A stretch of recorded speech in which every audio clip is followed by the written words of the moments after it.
Hello viewers, welcome to Ramu சமையல். இன்றைக்கி நம்ம சமையலாக பார்க்க போகிறது 2 விதமான டீ டைம் ஸ்நாக்ஸ் ரெசிபி தான் நம்ம பார்க்க போகிறோம். வாங்க வீடியோக்குள்ளே போய் பார்க்கலாம். வியூவர்ஸ், இன்றைக்கி நம்ம வீடியோவில் பார்க்க போகிறது காரா சேவு. இது நம்ம செய்கிறதுக்கு ஒரு மிக்சிங் பவுல் எடுத்துக்கலாம். இதில் நான் 250 கிராம் கடலை மாவு எடுத்து வச்சுருக்கேன். இதை இதில் அப்படியே ஆட் பண்ணிடலாம். இப்போ இதில் ஒரு 50 கிராம் அரிசி மாவு. நீங்கள் அரிசி மாவு குறைவான அளவு போட்டால் தான் நல்லா நமக்கு க்ரன்ச்சியாக நமக்கு கிடைக்கும். இப்போ இதில் ஒரு 1/4 டீஸ்பூன் வத்தப்பொடி,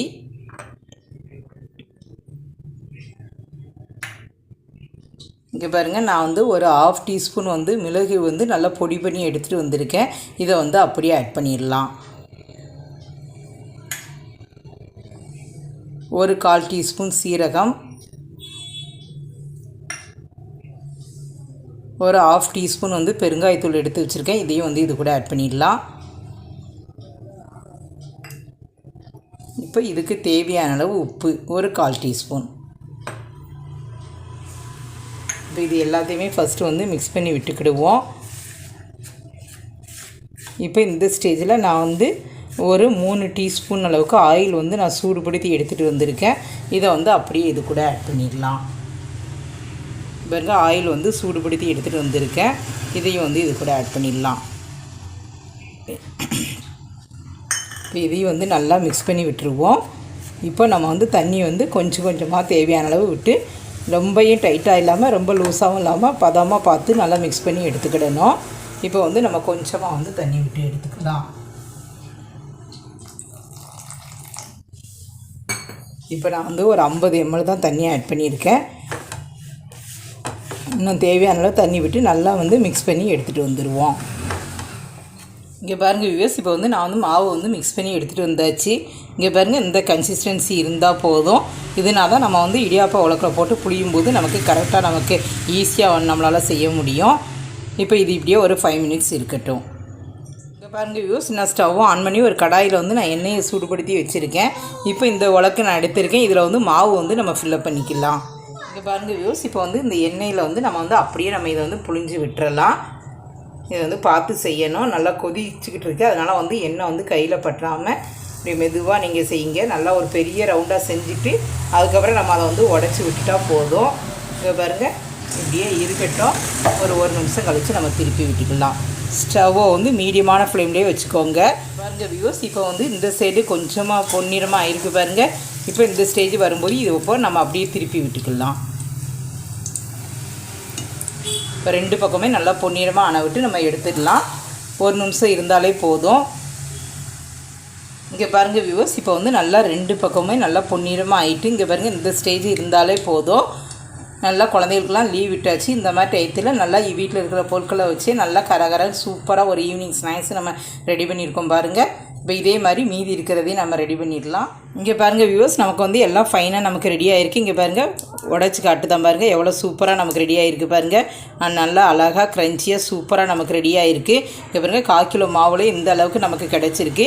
இது மாதிரி இந்த லீவ் டயத்தில் நீங்கள் செஞ்சு வச்சுக்கோங்க. ரொம்ப ரொம்ப அருமையாக இருக்கும்.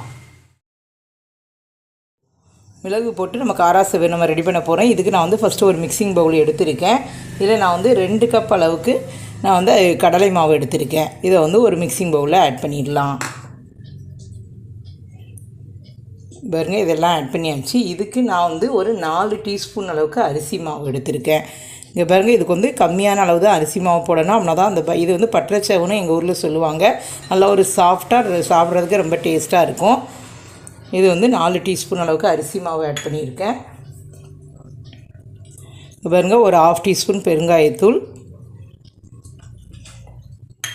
இதில் காரத்துக்கு தனி மிளகாய் தூளியை தான் ஆட் பண்ண போகிறதில்ல. இது மிளகு சேவுங்கிறதுனால நான் ஒரு 1 டீஸ்பூன் அளவுக்கு பெப்பர் எடுத்து 1-2 உரலில் தட்டி எடுத்துகிட்டு வந்திருக்கேன். இதை அப்படியே இதில் ஆட் பண்ணிடலாம். இப்போ இதில் கொஞ்சமாக ஒரு சிட்டிகை நம்ம சோடா உப்பு ஆட் பண்ணிக்கலாம். இங்கே பாருங்கள், இவ்வளோ தான் ஆட் பண்ணியிருக்கேன். அப்படின்னா தான் கடையில் உள்ள மாதிரியே நமக்கு கிடைக்கும். இதையும் இதில் ஆட் பண்ணிடலாம். இப்போது இந்த சேவுக்கு தகுந்தாப்பில் நம்ம உப்பு ஆட் பண்ணிடலாம். இப்போ இது ஃபஸ்ட்டு நம்ம ட்ரையாகவே நல்லா மிக்ஸ் பண்ணி விட்டுக்கிடுவோம். மிக்ஸ் பண்ணி விட்டுட்டு இப்போ இதில் ஃபஸ்ட்டு சூடான எண்ணெயை தான் நம்ம ஆட் பண்ணணும். அதுக்கப்புறம் தான் தண்ணி விட்டு கொஞ்சம் கொஞ்சமாக நம்ம வந்து மிக்ஸ் பண்ணணும். இங்கே பாருங்கள், இப்போ இது எல்லாமே நல்லா ட்ரையாக நம்ம வந்து மிக்ஸ் பண்ணி விட்டாச்சு. இப்போ இந்த ஸ்டேஜில் நான் வந்து ஒரு 2 டேபிள் ஸ்பூன் அளவுக்கு எண்ணெயை வந்து நான் சூடுபடுத்தி வச்சுருக்கேன். இதை வந்து அப்படியே இதில் ஆட் பண்ணிடலாம். எண்ணெயை வந்து நல்லா சூடுபடுத்தி ஆட் பண்ணும்போது நல்லா வந்து நமக்கு கிரன்ச்சியாக நமக்கு கிடைக்கும். ஃபஸ்ட்டு இதை வந்து கொஞ்சம் ஒரு ஸ்பூன் வச்சு நம்ம மிக்ஸ் பண்ணி விட்டுக்கலாம்.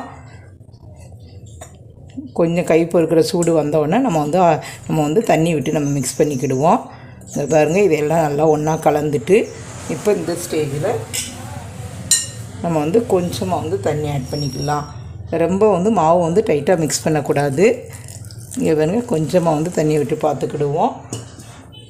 இப்போ இதை வந்து நல்லா மிக்ஸ் பண்ணிக்கிடுவோம். இப்போ இன்னும் கொஞ்சம் வந்து தண்ணி தேவைப்படுது, அதையும் ஊற்றி நம்ம மிக்ஸ் பண்ணி எடுத்துக்கலாம். இங்கே பாருங்கள், நான் வந்து மாவு வந்து இந்த அளவுக்கு மிக்ஸ் பண்ணி வச்சுருக்கேன். இங்கே பாருங்கள், இப்படியே இருக்கட்டும். மேலே கொஞ்சமாக வந்து ஆயில் வந்து மறுபடியும் நான் ஆட் பண்ணிவிட்டு நல்லா மிக்ஸ் பண்ணியிருக்கேன். இப்போ இப்படியே இருக்கட்டும். அதுக்குள்ளே நம்ம இதுக்கு தேவையான எண்ணெயை வந்து நம்ம சூடுபடுத்திக்கலாம். இங்கே பாருங்கள் வியூவர்ஸ், நான் வந்து மாவு பிணைஞ்சு ஒரு 10 மினிட்ஸ் ரெஸ்ட்டில் விட்டுருந்தேன். இப்போ நான் வந்து ஸ்டவ் ஆன் பண்ணி ஒரு கடாயில் வந்து எண்ணெயை நான் சூடுபடுத்தி வச்சுருக்கேன். ஸ்டவ்வை வந்து கொஞ்சம் மீடியமான ஃப்ளேம்லேயே வச்சுக்கோங்க. இப்போ நான் வந்து இடியாப்ப உலக்கில் அந்த 3 ஹோல்ஸ் உள்ள அந்த இது போட்டு நான் இப்போ ரெடி பண்ணியிருக்கேன். இப்போ இதை வந்து அப்படியே இதில் வந்து ஆட் பண்ணிடலாம். முறுக்கு மாதிரி மொத்தமாக புழிஞ்சிட்டு அதுக்கப்புறம் நம்ம வந்து உடச்சி விட்டுக்கலாம். இது வந்து உங்கள் விருப்பம்தான், இல்லை தனித்தனியாக கூட நீங்கள் செஞ்சுக்கலாம். இதை பாருங்கள், எந்த அளவுக்கு வேணுமோ அந்த அளவுக்கு போட்டுக்கோங்க. நல்லா கொஞ்சம் வீதியாகவே போடுங்க. இப்படி இருக்கட்டும். ஒரு நிமிஷம் கழித்து நம்ம வந்து திருப்பி விடணும். இப்போ இதை வந்து நான் வந்து 2 பக்கமும் நல்லா திருப்பி விட்டுட்டேன். இங்கே பாருங்கள், இது வந்து ரொம்ப வந்து க்ரன்ச்சியாக இருக்கக்கூடாது, ரொம்ப நிறமும் மாறக்கூடாது. இப்போ இந்த ஸ்டேஜ் வரும்போது இதை வந்து அப்படியே ஒரு பிளேட்டுக்கு நம்ம ட்ரான்ஸ்ஃபர் பண்ணிடலாம். இப்போ இதே மாதிரி மீதி இருக்கிறதையும் நம்ம வந்து ரெடி பண்ணி எடுத்துகிட்டு வந்துடலாம். இங்கே பாருங்கள், எவ்வளோ அருமையாக நமக்கு ரெடியாக இருக்குது பாருங்கள். வியூவர்ஸ், இந்த ரெசிபியை நீங்கள் ரொம்ப என்ஜாய் பண்ணியிருப்பீங்கன்னு நினைக்கிறேன். உங்களுக்கு இந்த வீடியோ பிடிச்சிருக்குன்னா லைக் பண்ணுங்கள், ஷேர் பண்ணுங்கள். மறக்காமல் ராமு சமையலுக்கு சப்ஸ்கிரைப் பண்ணிவிட்டு பக்கத்தில் இருக்க பெல் ஐக்கானை கிளிக் பண்ணிடுங்க. Okay viewers, thank you.